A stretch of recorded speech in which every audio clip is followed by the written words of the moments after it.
Hello दोस्तों, कैसे हैं आप लोग। स्वागत है आपका एक बार फिर से ज्ञान स्टेज में। तो फ्रेंड्स, आज हम क्लास 11th का फिजिक्स चैप्टर नंबर 7 जिसका नाम है ग्रेविटेशन यानी गुरुत्वाकर्षण, उसका अध्ययन करने वाले हैं।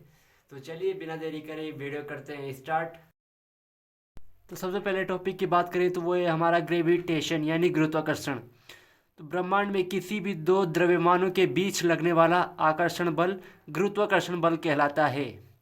जैसे मान लो आप हवा में उछले और वापस जमीन पर आ गए, तो ये इसलिए हुआ क्योंकि अर्थ जो है आपको अपनी ओर खींच रही है। अर्थ कहती है भैया उड़ लो, पर वापस तो आओगे ही। समझ में आया क्या। तो सेकंड टॉपिक जो है वो है हमारा यूनिवर्सल लॉ ऑफ ग्रेविटेशन यानी सार्वत्रिक गुरुत्वाकर्षण का नियम। तो इसके अनुसार कोई भी दो पिंड एक दूसरे को आकर्षित करते हैं। यह बल द्रव्यमानों के गुणनफल के समानुपाती होता है और दूरी के वर्ग के व्युत्क्रमानुपाती होता है। तो देखो यूनिवर्सल लॉ ऑफ ग्रेविटेशन क्या है। जैसे अर्थ मून को अपनी ओर खींचता है और मून भी अर्थ को अपनी ओर खींचता है, तो इसी अट्रैक्शन की वजह से मून जो है पृथ्वी के चारों ओर चक्कर लगा रहा है। Earth and moon long distance relationship में है, बट अट्रैक्शन स्ट्रांग है। समझ में आया। तीसरे टॉपिक की बात करें तो वो है ग्रेविटेशनल कांस्टेंट यानी गुरुत्वाकर्षण नियतांक। इसको जो है हम कैपिटल जी से दिखाते हैं। तो गुरुत्वाकर्षण नियम में आने वाला नियतांक ही जी कहलाता है। इसकी जो वैल्यू है वो है 6.67 × 10⁻⁻11 न्यूटन मीटर स्क्वायर किग्रा की घात -2। एग्जाम्पल, दो छोटी गेंदें टेबल पर रखी है। इन दोनों के बीच भी अट्रैक्शन है, लेकिन इतना कम है कि दिखता ही नहीं। इसी छोटे अट्रैक्शन को मेज़र करने के लिए हम जी का इस्तेमाल करते हैं। जी इतना छोटा है कि माइक्रोस्कोप भी बोले भैया किधर है। ठीक है, समझ में आया। चौथा टॉपिक जो है वो है हमारा एक्सेलरेशन ड्यू टू ग्रेविटी यानी गुरुत्वीय त्वरण, और इसको जो है हम स्मॉल जी से दिखाते हैं।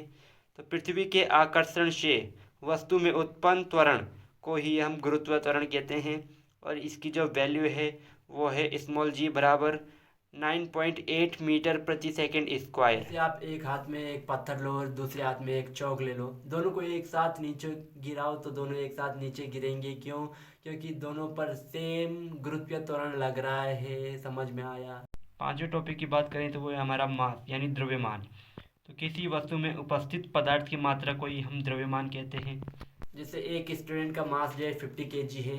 अर्थ पर भी उसका 50 kg है, स्पेस में भी 50 है और मून पर भी 50 है। तो मास कभी चेंज नहीं होता। मास जो है कभी भी बदलता नहीं। मास बोले जगह बदलो, मैं नहीं बदलूंगा। छठे टॉपिक की बात करें तो वो है हमारा वेट यानी भार। तो किसी वस्तु पर लगने वाला गुरुत्वाकर्षण बल उसका भार कहलाता है। इसके जो फॉर्मूला है वो है W = mg। इसमें भी जो है हम पहला वाला एग्जांपल लेंगे। जैसे अभी कहा था एक स्टूडेंट का मास जो है 50 kg है, तो अर्थ पर उसका वेट ज़्यादा होगा और मून पर कम। क्यों?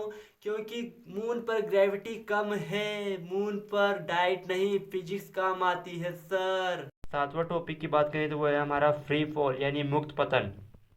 तो जब कोई वस्तु केवल गुरुत्वाकर्षण के प्रभाव में गिरती है तो उसे जो है हम मुक्त पतन कहते हैं। अगर आप एक स्टोन को वैक्यूम में छोड़ दो तो सिर्फ ग्रेविटी की वजह से गिरेगा। इसे कहते हैं फ्री फॉल।